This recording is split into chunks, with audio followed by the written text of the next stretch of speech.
peut peut-être profiter quand même de la présence de Gesser. Peut-être qu'il a un commentaire sur la place de l'art à l'école, puisque tu es toi-même un artiste, Gesser. Et je crois que nous, on n'a pas connu ça, hein, puisqu'on fait partie à peu près de la même génération. Ça a été beaucoup plus scolaire, notre école. On avait beaucoup moins d'art à l'époque, d'accès à l'art. Et parce que tu fais aussi un art qui est plutôt engagé. Est-ce que tu penses qu'on devrait aller encore... Enfin, j'imagine que oui, mais est-ce que tu penses qu'on devrait aller plus loin encore à l'école, c'est-à-dire ouvrir cette école sur l'art? Il met les réponses dans la question, quoi. Un peu. Mais je valide tout à fait ce que tu as dit. Voilà. Merci, José.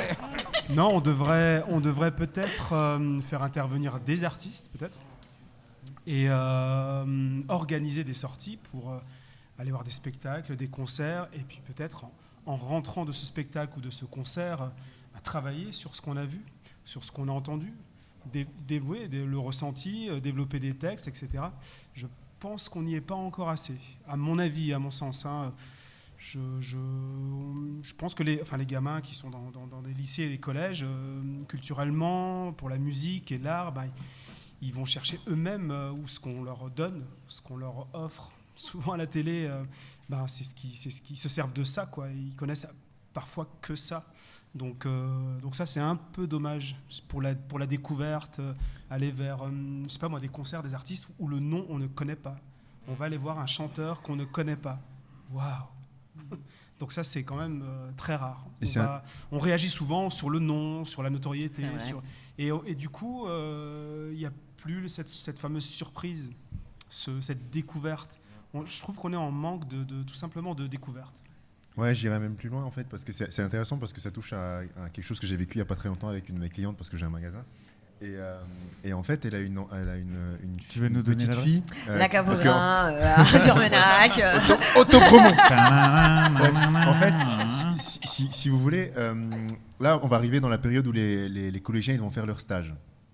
Et donc, elle était un petit peu en désarroi parce qu'elle aurait aimé aller faire son stage en fait, chez un artiste, justement parce qu'elle aime bien faire ça et que c'est quelque chose qui la passionne et elle aimerait travailler là-dedans. Et je me dis, mais peut-être qu'il y a aussi quelque chose à faire là-dedans, en fait, de mettre en place des partenariats justement avec des résidences d'artistes, avec des lieux dans les différentes régions où sont les collèges, où les élèves peuvent explorer une différente méthode, ou en tout cas un autre lieu de stage que ce qu'on a l'habitude de faire. Et que peut-être que ça peut aussi enrichir la réflexion de l'ado. Ça peut se faire, et je rebondis aussi sur ce que tu as dit, tu as parlé de ressenti. Je pense que l'émotion, il y a un vrai travail sur la place de l'émotion. Chaplin, on parlait de Chaplin, disait « Nous pensons beaucoup trop, nous ne ressentons plus ». Et je crois que l'émotion, si on travaille là-dessus, dans les programmes, on parle de l'émotion, mais je pense qu'on devrait passer plus de temps à parler de ça, parce que ce qui nous... Finalement, ce qui rend la vie belle, c'est les émotions. C'est moins. On peut avoir des émotions en faisant en résolvant une équation. Hein, mais aussi. Justement, Voilà, c'est du coup souvent ce qui ressort. Je vois beaucoup de scientifiques, c'est justement le fait d'avoir beaucoup d'émotions en eux qui les emmènent en fait, tout à fait, à faire le travail qu'ils font et de transmettre aussi cette émotion-là en fait, qui est le fruit de ce qu'ils font. À titre personnel, c'est une émotion que j'ai jamais connue, l'émotion de résoudre une équation. Mais ça doit être très beau et j'aurais bien aimé. C'est un sujet passionnant et qui est même plus global, c'est-à-dire, je pense à un élève qui n'est pas en réussite. Qu'est-ce qui fait que ça vaut le coup de se lever le matin pour aller à l'école? Et qu'est-ce qui va lui faire prendre un petit peu, s'approprier ses apprentissages? Est-ce que c'est 1 heure de maths en plus, alors qu'il a déjà eu 2 heures de maths où il n'en pouvait plus? Ou est-ce que ça va être cette petite chose en plus, ce plaisir? Et on arrive là. Et ça, c'est un mot dans l'éducation nationale qui n'existe plus. Tabou. Ouais. Non, pas tabou, mais qui est trop dilué. On parle d'explicite, mais jamais là-dessus. Est-ce que cet enfant-là, il a eu du plaisir ce jour-là à l'école? Et ça n'empêche pas l'exigence. Hein, parce que là, on apprend tellement de choses en faisant un projet comme tu nous présentes, c'est impressionnant. Ouais, et en même temps, il y a tout le reste. Et il y avait un autre mot, c'est découverte. Oui. Et surprendre. C'est dans 3 phrases, ça tue le game. Mais moi, j'ai vu des profs de français, je sais pas si... Je crois que ta compagne est prof de français, non? Ouais, tout à fait. C'est pour ça qu'il a français maths, tu vois le choix. Il veut rentrer à la maison. Moi, je veux rien dire. Quand même, très orienté le choix. Mais ce que dit Gesser, il a raison, parce que moi j'ai vu des profs de français choisir des textes de rap avec les gamins pour leur apprendre la conjugaison et la syntaxe. Ouais. Et les gamins ne connaissaient pas le texte de rap parce que les gamins d'aujourd'hui, tu leur présentes IAM ou NTM, pour eux, bon, ça n'existe pas. C'est plutôt Jul et encore, je me trompe, je pense que c'est déjà très ancien. PNL. Non, Ouais, j'en sais rien. j'en sais rien. Je dis des noms comme mais ça. ce que tu dis, Gesser, tu as tout à fait raison, Ouais, parce que moi, j'ai vu ça au collège Kennedy, justement, où des profs, parce que bon, bah voilà, au bout d'un moment, on ne sait plus comment faire avec ces gosses pour qu'ils entendent que, à minima, connaissez les minimums des savoirs pour vous permettre d'avancer dans la vie, parce que c'est comme ça, il faut les connaître. Ben, ils ont utilisé des textes de rap un peu plus anciens, et avec ça, les gamins, ils s'y sont intéressés, parce qu'ils ont vu derrière qu'avec ces mots, quand on les mettait les uns avec les autres, ben, ça donnait du sens. À peut-être leur souffrance, par moment, leur mal-être. Ouais, mais là, on en revient à ce que tu disais un peu quand tu parlais d'émotion, parce qu'il y a aussi, souvent, je répète que parfois, je rencontre quelqu'un qui me dit « Ah, moi, je ne suis pas très musicien, mais donc je ne suis pas un artiste. Dis-moi, parle-moi un peu de ton art. » Moi, je trouve que on en revient à l'écoute. Enfin, tu parlais d'écoute. Moi, je pense que le premier art qui existe, je crois que c'est l'écoute. J'ai bien dit « je crois ». Rien que l'écoute, pour moi, c'est un art, en fait. Il faut savoir écouter. Faut savoir écouter, justement, pour ressentir, comme tu disais, et pour s'intéresser un peu plus à certains textes, certaines chansons, parce qu'aujourd'hui, je pense que, justement, l'écoute, on reçoit une information, on est là, quand on parle de musique, tu as donné des exemples de musique, des fois avec ma fille, elle me donne des exemples de titres qu'elle écoute et elle me dit « Ah, j'adore » et je lui dis « Mais si, moi, demain, je te ramène la même chanson, t'en penses quoi ?» Elle me dit « Ah ouais, je crois que j'aimerais pas. » Et je me dis « Pourquoi, en fait ? Pourquoi, du coup, je me rends compte qu'en fait, il y a parfois un souci d'écoute. Après, il faut aussi s'adapter aux générations. J'oublie pas, moi, je pense que mon père, quand il est rentré dans ma chambre et qu'il a entendu même juste M6 Solar et qu'il a entendu NTM, il a dû se dire « Oh là là !» Où est-ce qu'on va ? Oui, il a dû se dire où est-ce qu'on va, cette musique qui fait qu'on a l'impression que quelqu'un fait des travaux, l'autre il parle en français mais je comprends pas trop, mais pour moi j'étais le roi du monde. Et j'oublie pas quand ma fille ou quand les gamins aujourd'hui viennent avec une musique qui me grince avec des textes qui ressemblent parfois à des recettes ou des pubs, des slogans, où je me dis mince, pourquoi il n'y a pas de phrase ? Mais je me dis, c'est comme ça, quoi. Après, laissez-moi ivre avec mon temps, mais c'est comme ça. Il faut... Je rebondis, c'est super intéressant parce que je crois que la contre-culture devient culture. Je prends un exemple, les Rolling Stones dans les années 60, infréquentables, ils sont anoblis aujourd'hui. C'est-à-dire, c'est tellement, il y a une pièce de monnaie qui leur rend hommage. Enfin, c'est cette Moi, je pense qu'il y a moyen de... Exactement. Brassens, par exemple, qui était un rebelle qu'on regardait de loin, qui maintenant est étudié à l'école. Et je pense que Oxmo Puccino, ça sera la même chose. Renaud. Au niveau... Quoi ? Bill Gates. Oxmo Puccino. Excuse-moi. Vous ne suivez pas les conversations. Je pense qu'on le fait un peu plus, c'est vrai. On arrive un peu plus, mais de toute façon, le contemporain en France, on a toujours eu du mal, quoi. C'est toujours quelque chose qu'on met à distance. Il faut qu'il y ait une espèce d'auréole de passé, qu'on soit sûr que c'est validé, quoi. Et ça, c'est parfois un peu dommage parce qu'il y a vraiment de quoi faire. Les gars, le temps passe. Est-ce qu'on fait un petit point sur Pulversheim ou pas du tout Moi, je trouvais cette conversation super intéressante. Je sais pas ce qu'en pensent les viewers. Ils ont déserté. Je sais pas, il y a personne dans le chat. Mais ils écoutent ça, perdu. Juste au cas où les 2 dernières émissions, on se disait on n'a pas fait beaucoup de culturel. Là, on est en pas dans la culture et encore là, on l'a fait pour les deux précédentes émissions, quoi. Non, mais après, on n'est pas obligé. On peut passer à l'interview de Serge. Michael, il fait oui de la tête. Je crois qu'on est grave à la bourre. Et puis, de toute façon, j'ai l'impression qu'on s'en fout. Ça ça fait, on verra bien. On en parlera le mois prochain. On en reparlera, parce que c'est dommage. Oui. Non, mais on en a parlé on en a parlé le mois dernier. Il y a eu pas mal de mobilisations. Les élus se bougent. Il y a un nouvel article qui est sorti. Est-ce que ça va servir à quelque chose ? Je pense qu'on a encore jusqu'au mois prochain pour en discuter. On passe à l'interview musicale. On soutient, enfin. Mais par contre, de toute façon, on soutient. Les parents, les élèves, les équipes. On a eu cette discussion très intéressante dans l'équipe en préparant l'émission, justement, qui était de se dire, mais en fait, c'est pas pour ou contre la vraie question. La vraie question, c'est est-ce que ça vaut le coup encore de se battre ? Et donc, voilà. Est-ce que la mobilisation va servir à quelque chose ou pas ? C'est plutôt ça. Et pour beaucoup de combats, souvent, la question, c'est ça. Et est-ce que ce sera pas fermer celui-là pour fermer un autre aussi ? Attendez. De base, je suis venue pour parler avec Léonie. Lovidraz Ito. Est-ce que tu viens de Tinder ? Est-ce qu'on aura notre premier... On mélange tout, là. En début d'émission, j'ai activé mon profil Tinder en leur disant venez sur. Et oui, ça oui, n'avait pas l'air de marcher formidablement bien. Oui. Bogus. Vas-y, tu me donneras, je te match. Tu me diras comment je t'appelle, c'est bon, je te match.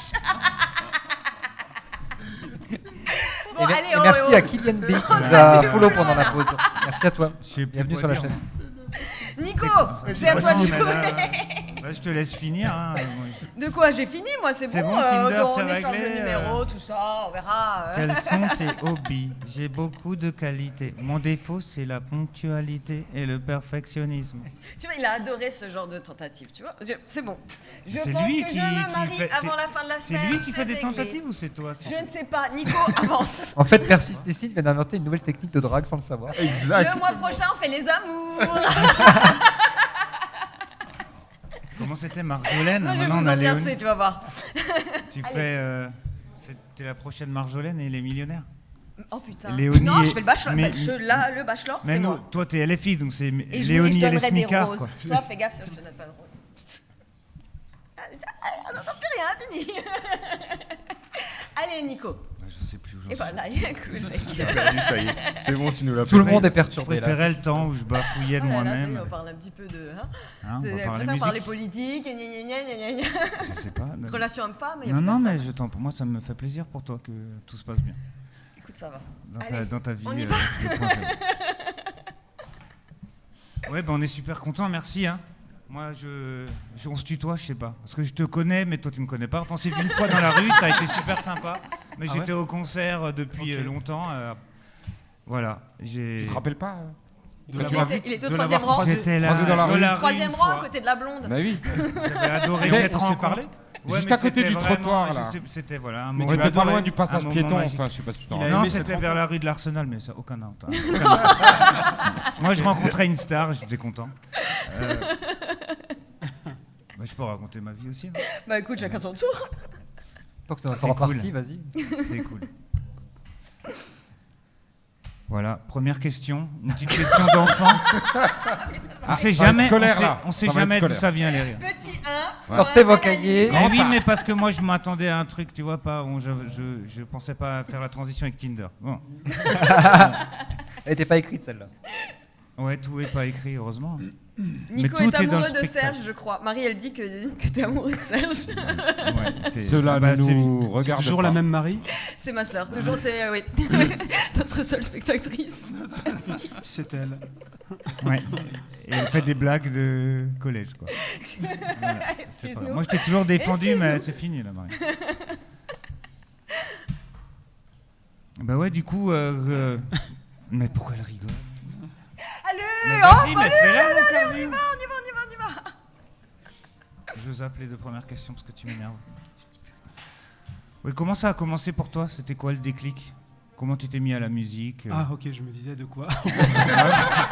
Je Ça précise. a commencé. Bah, écoute, je suis arrivée, je me suis installée. Non, mais pour bien répondre à sa question, il vaut mieux savoir. Le déclic, en fait, la musique a toujours été à la maison. Pas forcément ambiance, musique, tout le monde danse. Hein.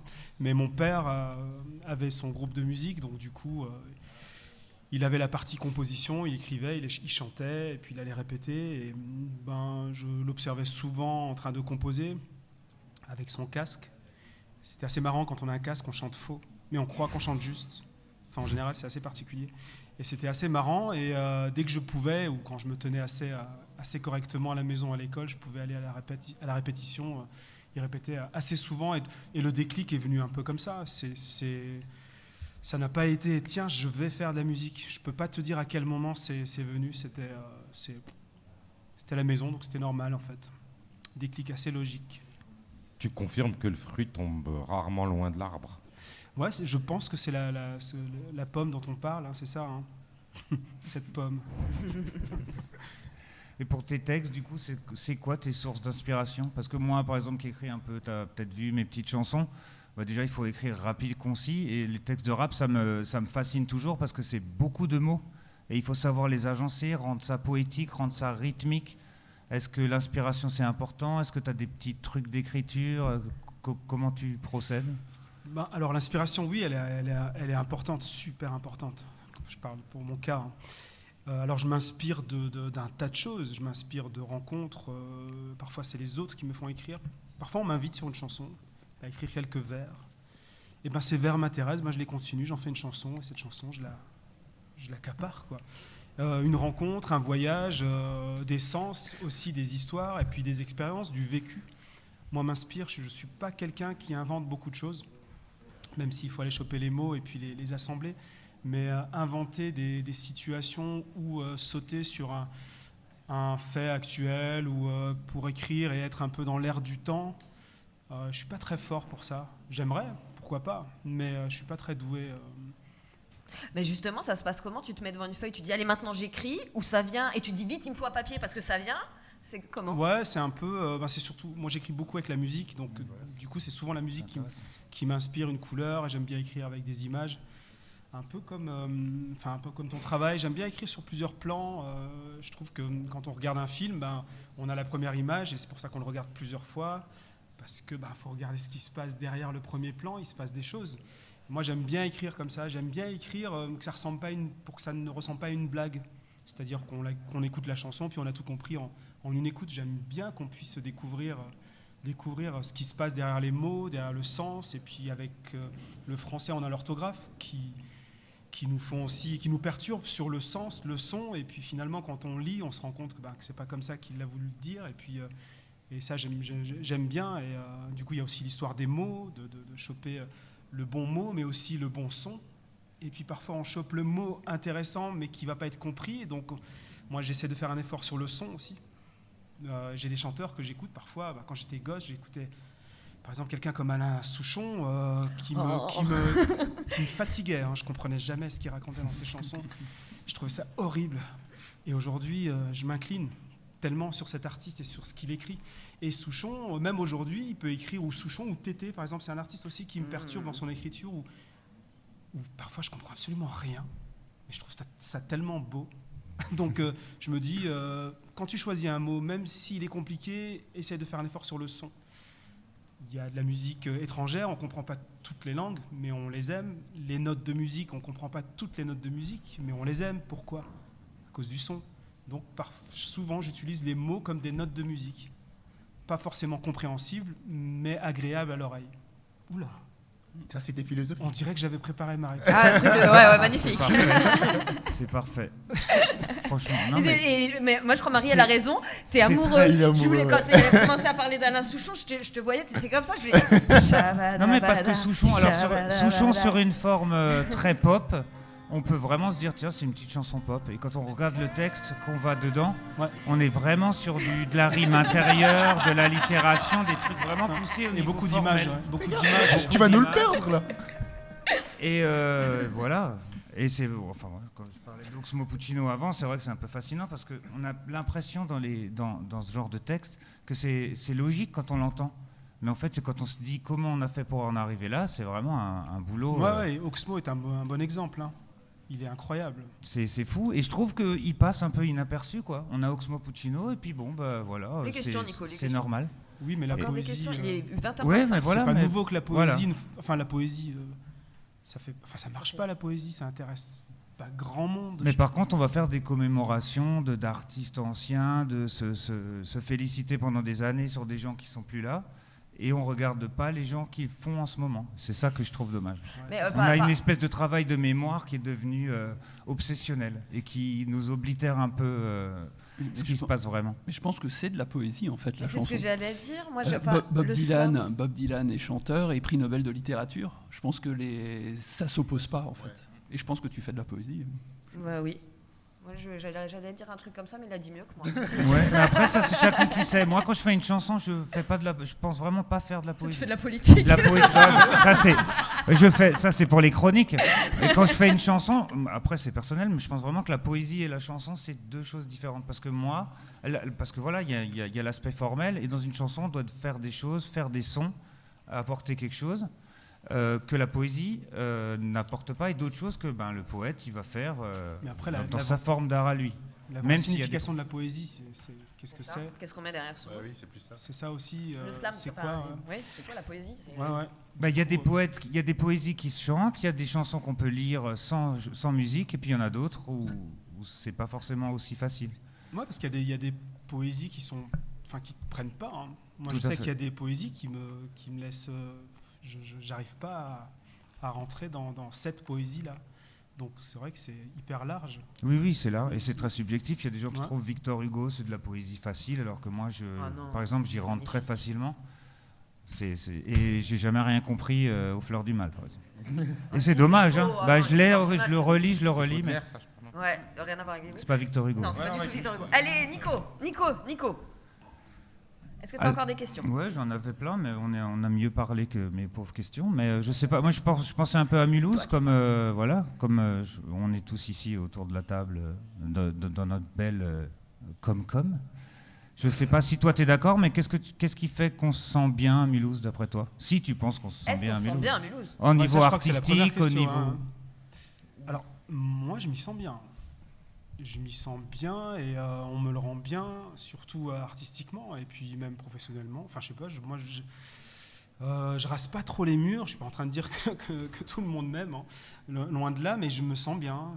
J'ai pas de problème à sortir, j'ai pas de problème. Je me sens bien et artistiquement très soutenu depuis un bon moment. Et je crois que c'est ce qui souvent me pousse à insister parfois. Pas que ça, hein, il y a aussi l'envie, ça stimule quand même l'art.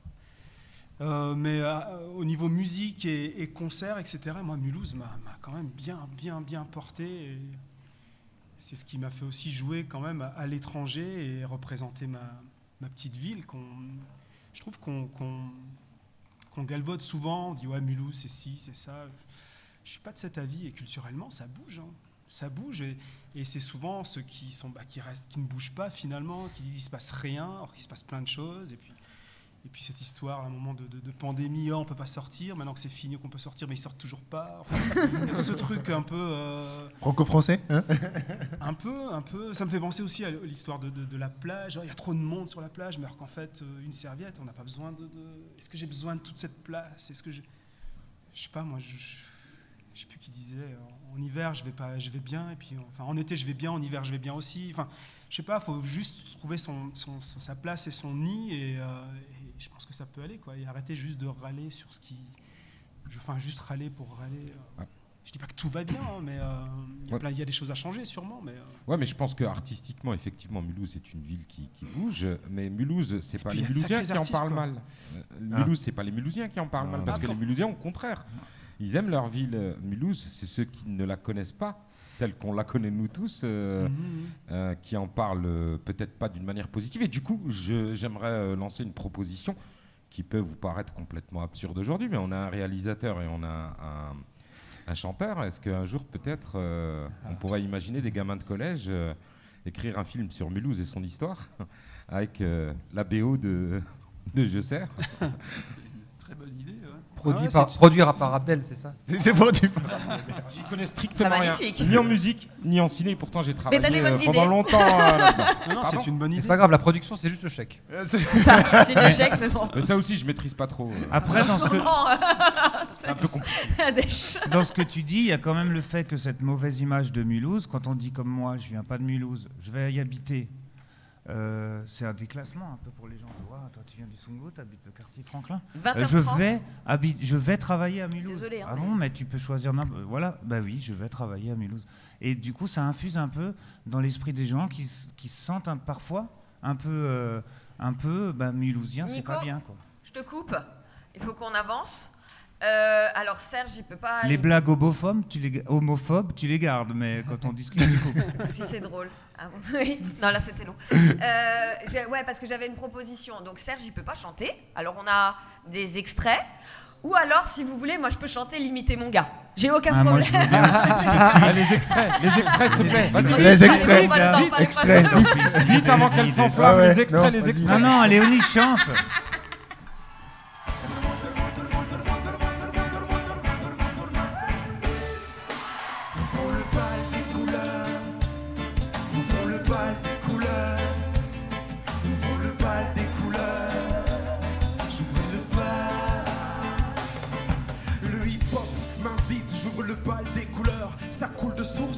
l'art et le mélange du graffeur. Juste un brin d'ouverture, viens. N'aie pas peur du noir, va vers l'autre. Sans crainte si tu souhaites recevoir. J'ai les yeux bleus. Et alors, je vois rouge quand t'es pas d'accord. J'éblouis d'harmonie ma palette de bons accords. J'ai vu errer la tolérance sur le quai de la gare. Elle est perdue dans ce décor comme un ours blanc à Dakar.